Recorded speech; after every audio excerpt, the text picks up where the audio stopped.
Jurus Yunjutsu menghilang. Sling.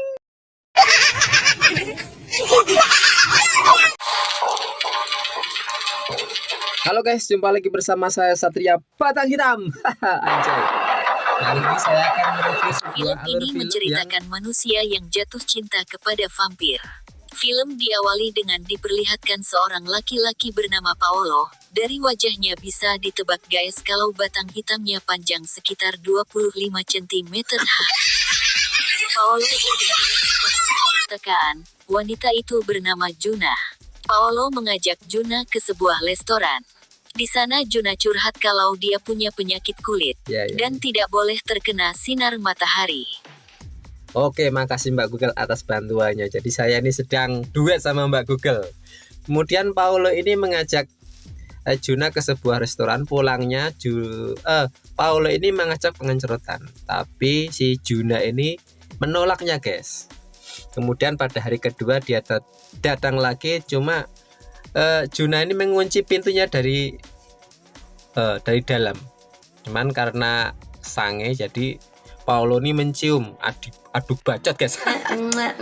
Karena cumannya ini lidahnya si Paolo ini tergigit dan dia berdarah guys. Dan hari ketiganya si Juna memperbolehkan Paolo untuk masuk.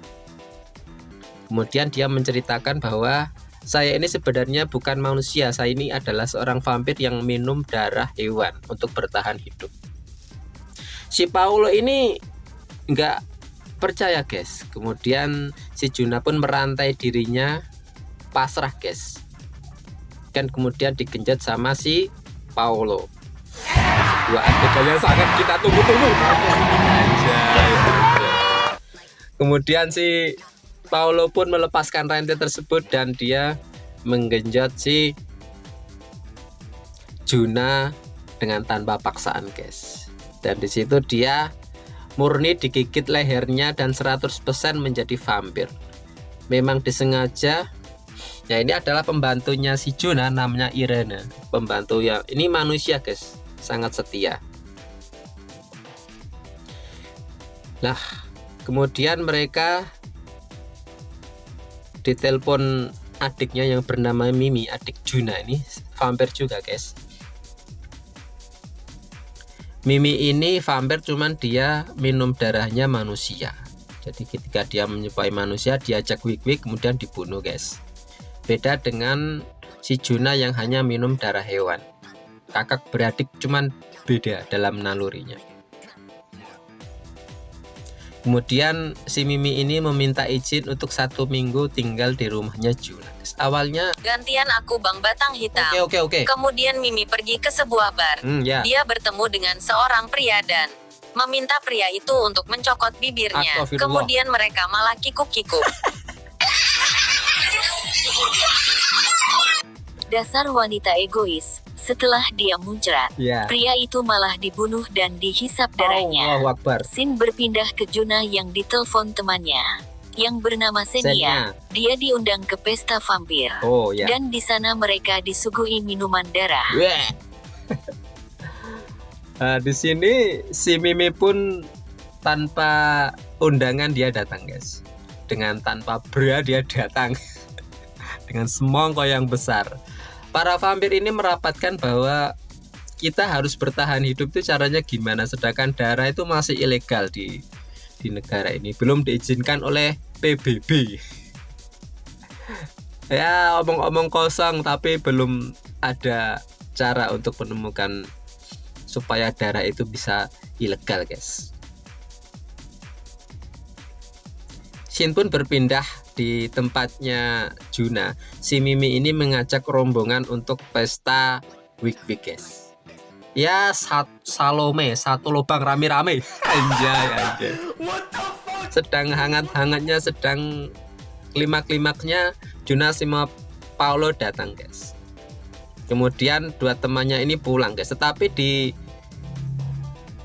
pemberhentian taksi, temannya si Mimi ini dibunuh oleh si Mimi. Pada waktu itu taksi panggilannya itu datang, tapi dua temannya itu kan sudah meninggal digigit sama si Mimi guys. Kemudian si Juna ini menasihati si Mimi, kamu membunuh mereka ya? Tapi si Mimi ini kayaknya tidak peduli guys, malah membanting kakaknya Juna ini ke tembok. Nampaknya si Mimi ini lebih kuat daripada Juna. Scene pun berpindah pada seorang kerabatnya si Paulo. Ini adalah manajer atau teman kerjanya gitu ya guys. Dia kan lama mencari Paulo, tidak ketemu-ketemu, urusan kerja gimana kok ditinggal. Kemudian dia datang ke rumahnya si Juna, berjumpa dengan Paulo. Si temannya Paulo ini menginap dan diizinkan oleh si Juna. Tapi pada keesokan harinya temannya si Paulo ini meninggal guys. Juna pun menelpon si Xenia guys. Apakah si Mimi yang menjadi penyebab kematian temannya si Paulo? Kemudian kita berpindah kepada temannya Xenia yang bernama An. Dia adalah seorang perawan yang belum pernah wig-wig. Adegan pengencerotan biar aku wae bang batang hitam. Oke. Ketika Paulo sedang mandi, tiba-tiba Mimi datang dan merogoh batang hitam Paulo.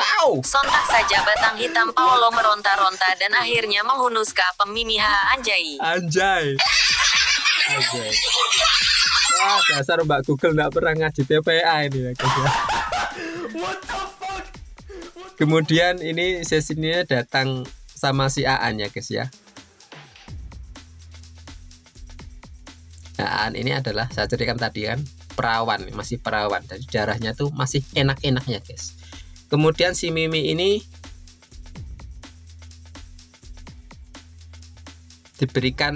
si An ini memberikan minuman yang gelasnya itu retak guys. Kemudian otomatis si An ini bibirnya berdarah. Hal itu membuat si Xenia ini langsung menggigit si Aan, padahal ini sahabatnya guys. Kemudian si Paulo curhat bahwa dia jujur pernah berhubungan dengan adiknya Mimi guys.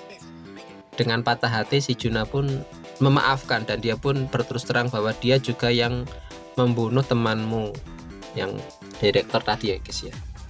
Kemudian kita beralih kepada si Mimi yang dia mau pulang ke rumahnya Juna. Di tengah jalan dia kecelakaan guys karena menghindari rusa guys. Ketika dia bangun dari pingsannya, hari sudah terang guys.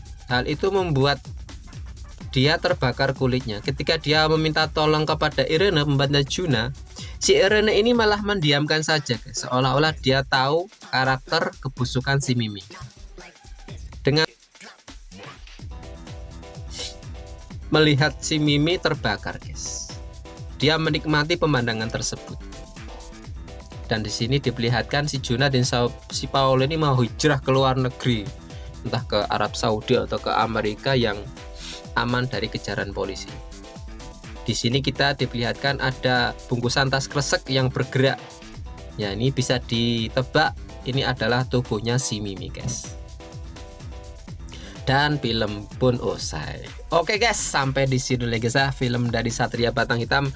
Tonton terus channel saya. Terima kasih yang sudah subscribe dan dukung channel saya menuju 10.000 subscribe di penghujung tahun 2001 guys. Bye bye.